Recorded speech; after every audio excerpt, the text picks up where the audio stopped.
नमस्कार मित्रों, मैं डॉक्टर इंदुबाला एच गढ़वी।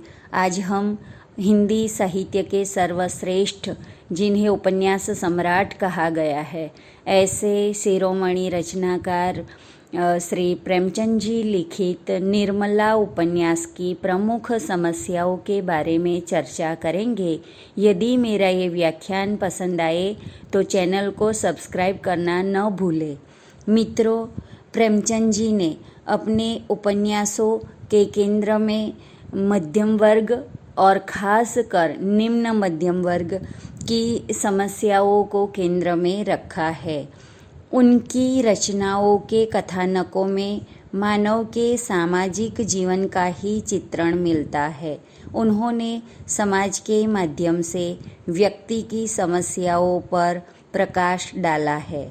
इसलिए प्रेमचंद जी व्यक्ति को व्यक्ति की दृष्टि से नहीं बल्कि सामाजिक दृष्टि से देखने का यत्न करते हैं। प्रेमचंद जी के उपन्यास युग की वाणी है। युगीन परिस्थितियों का प्रभाव उनके उपन्यासों पर पड़ा है। सामाजिक जीवन की विविध समस्याओं के माध्यम से उन्होंने अपनी कला के उद्देश्य को साकार किया है। प्रेमचंद जी की कलात्मक कृतियाँ हमारे लिए इसलिए महत्वपूर्ण नहीं कि उन्होंने किसानों और निम्न मध्यम वर्ग का चित्रण किया है, बल्कि इसलिए भी महत्वपूर्ण है कि उन्होंने अपने युग की प्रतिक्रियात्मक प्रवृत्तियों के विरोध में लिखा है।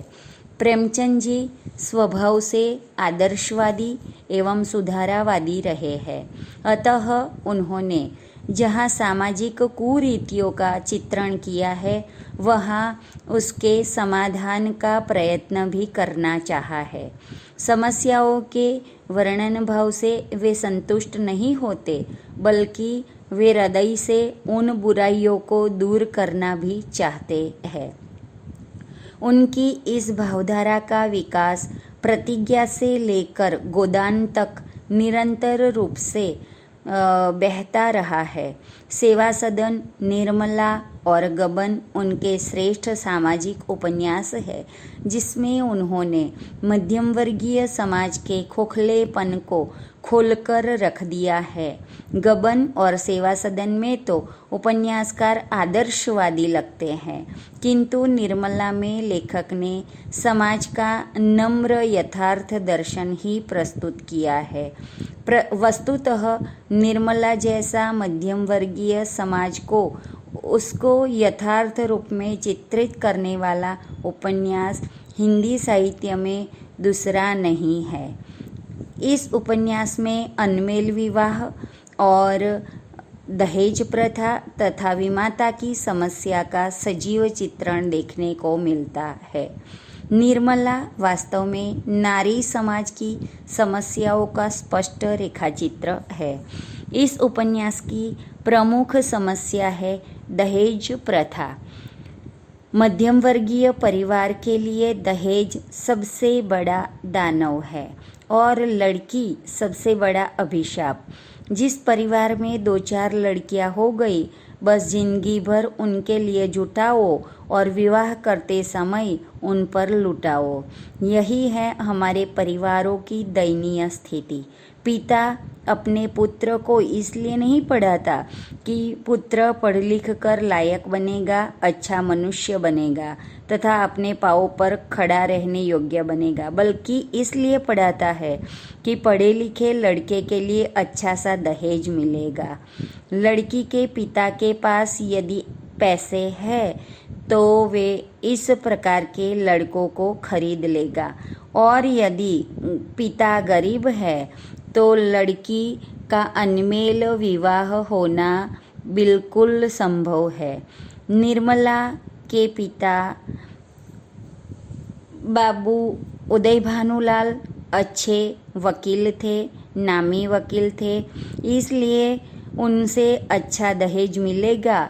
इसी लालसा के साथ बाबू भालचंद्र सिन्हा ने निर्मला के साथ अपने बेटे भुवन मोहन सिन्हा का रिश्ता पक्का किया था, लेकिन उदय भानुलाल की मृत्यु के बाद वे रिश्ता तोड़ देते हैं, क्योंकि अब निर्मला की माँ के पास क्या होगा, और अगर हुआ तो वह सिर्फ निर्मला के लिए क्यों लुटाएगी।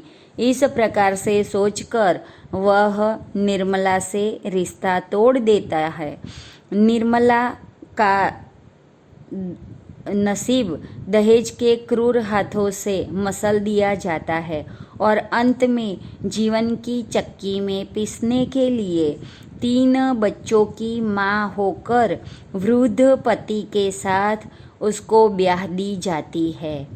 दहेज के प्रति कठोर व्यंग्य लेखक ने किया है। निर्मला रूपवती है, गुणशील है, चतुर है, कुलीन है तो हुआ करे। दहेज है तो सारे दोष गुण है। प्राणी का यहाँ कोई मूल्य नहीं, केवल दहेज का मूल्य है। कितनी भीषण भाग्यलीला है। नारी की समस्त सुषमा, शिक्षा एवं संस्कारिता का यहाँ कोई मूल्य है नहीं। दहेज की थैलियों पर ही सब चलता है। सुधा के पिता ने 6,000 देकर सुधा का विवाह डॉक्टर भुवन मोहन सिन्हा के साथ कर दिया। वही सुधा समय आने पर अपने पति से कहती है कि मेरे दादाजी ने 5,000 दिए ना, अभी छोटे भाई के विवाह में 6,000 और मिल जाएंगे, फिर तो तुम्हारे बराबर इस दुनिया में कोई और धनी नहीं होगा। 11,000 तो बहुत होते हैं, बाप रे बाप। 11,000 उठा उठा कर रखने लगे तो महीनों लग जाए, अगर लड़के उड़ाने भी लगे तो 3 पीढ़ियाँ तक चले। निर्मला उपन्यास की दूसरी समस्या है अनमेल विवाह की समस्या। विवाह की जटिल समस्या मध्यम वर्गीय समाज में परिलक्षित होती है। प्रेमचंद जी ने प्रायः अपने सभी उपन्यासों में हिंदू समाज की वैवाहिक समस्या का चित्र खींचा है। विवाह भारतीय परिवारों में एक पवित्र बंधन माना जाता है। पाश्चात्य परिवारों में इस तरह नहीं होता, वहाँ कॉन्ट्रैक्ट मैरिज होते हैं, इसलिए तलाक को हमारे यहाँ सामाजिक पाप पतन समझा जाता है। विवाह बंधन में बंध जाने के बाद पति पत्नी का स्वभाव चाहे मिले या न मिले, जोड़ा चाहे मिले या न मिले, लेकिन उन्हें जीवन की गाड़ी में जुड़ना ही पड़ेगा, फिर वह गाड़ी आगे चले या न चले। निर्मला उपन्यास में अनमेल विवाह की करुण कथा है। निर्मला की माँ कल्याणी अपने पति उदय भानुलाल की आकस्मिक मृत्यु के बाद आर्थिक अभाववश दहेज न चुका सकने के कारण एक आधेड़ पुरुष मुंशी तोताराम के साथ निर्मला का विवाह कर देती है। निर्मला अभी किशोरी है, जिसमें यौवन सुलभ भावनाएं पनपने से पहले ही दबा दी जाती है। 40 वर्ष के बूढ़े तोताराम के साथ वह कैसे अपने दाम्पत्य जीवन को सुखी बनाए और उनके जीवन का समस्त हर्षोल्लास जैसे कि नष्ट हो जाता है। पति पत्नी के बीच का यह मानसिक व्यवधान कहीं न कहीं तादात्म्य नहीं स्थापित कर पाता, बल्कि उत्तरोत्तर बढ़ता ही जाता है। निर्मला को अपने रूप और यौवन का वैभव पति के सम्मुख व्यर्थ सा लगता है। वह अपने आप को कर्तव्य की बलिवेदी पर स्वाहा कर देती है और अपने सौतेले बच्चों के साथ ममत्व रखती है, लेकिन उसके ममत्व को मुंशी तोताराम का शक्की स्वभाव शंका की दृष्टि से देखता है। तोताराम की यही संदेह भावना घर के पतन का कारण बनती है। मनसाराम की मृत्यु निर्मला के दुर्भाग्य की जीवन रेखा का अंत इसी संदेह को दूर कर पाता है। इसी अनमेल विवाह के कारण मुंशी तोताराम का सुखी जीवन अशांत हो उठता है। उनके लाडले 3 बच्चों को अपने जीवन की आहुतियाँ देनी पड़ती है। स्वयं निर्मला का जीवन एक विषम विभीषिका बन जाता है। निर्मला एक ऐसे मध्यम वर्गीय समाज की नारी है जिसे सामाजिक कुव्यवस्था के परिणाम स्वरूप विवाह की विभीषिका को घुट घुट कर झेलना पड़ता है। ऐसे अनमेल विवाह केवल निर्मला का ही नहीं बल्कि भारत की हजारों नारियां इस प्रकार का जीवन घूंट घूंट कर जी रही है। निर्मला उपन्यास की तीसरी समस्या है विमाता की समस्या, अर्थात सौतेली माता का स्वरूप। अनमेल विवाह के साथ ही विमाता की समस्या का उपस्थित होना स्वाभाविक है। समाज में एक ऐसी धारणा घर कर गई है कि विमाता कभी माँ का प्यार नहीं दे सकती। पिता की दूसरी शादी कर लेना ही बच्चों के सुख का सपना हो जाता है। किंतु निर्मला में लेखक विमाता का आदर्श रूप प्रस्तुत करना चाहते हैं।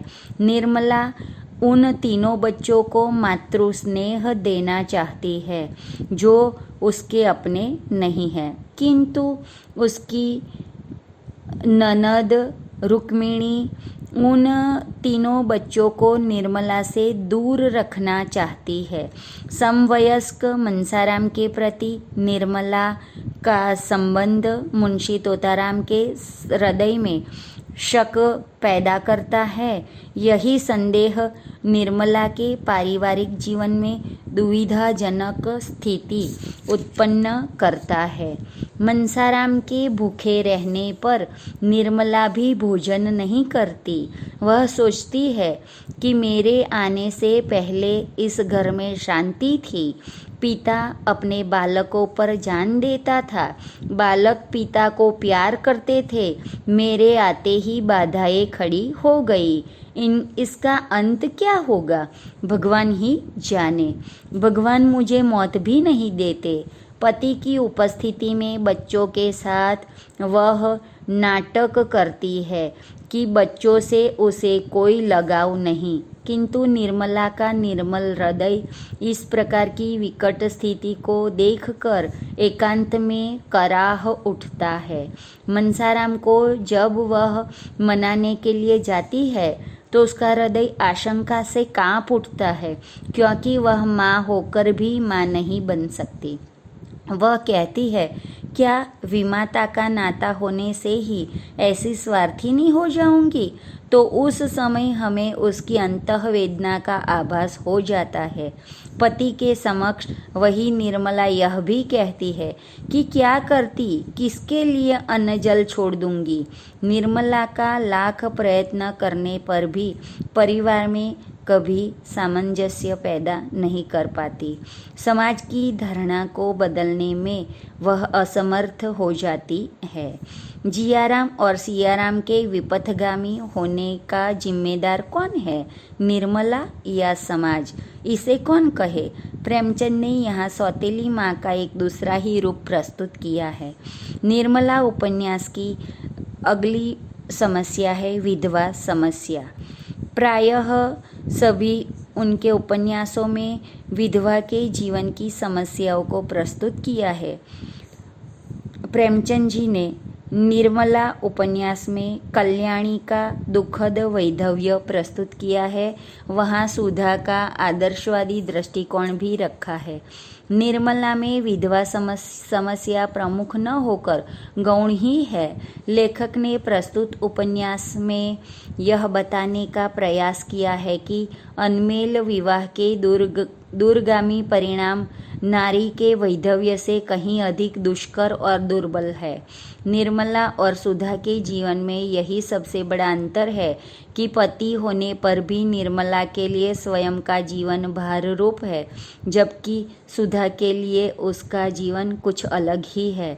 इस प्रकार नारी जीवन की विभिन्न समस्याओं को प्रस्तुत करना ही निर्मला उपन्यास का प्रमुख उद्देश्य है। प्रेमचंद जी ने यहाँ उपदेशक का स्वरूप धारण नहीं किया, बल्कि सांकेतिक ढंग से वे इतना तो अवश्य कहना चाहते हैं कि नारी समाज के नैतिक मूल्यों में जब तक परिवर्तन नहीं होगा तब तक नारी समस्या का कोई ठोस समाधान प्रस्तुत नहीं किया जा सकता। अतः हिंदू समाज की वैवाहिक समस्या के मूल में केवल आर्थिक असमर्थता ही नहीं बल्कि हास्योन्मुख नैतिकता भी है। समाज के नैतिक स्तर के बगैर नारी जीवन की मुक्तावस्था का विचार एक काल्पनिक स्वप्न है। धन्यवाद।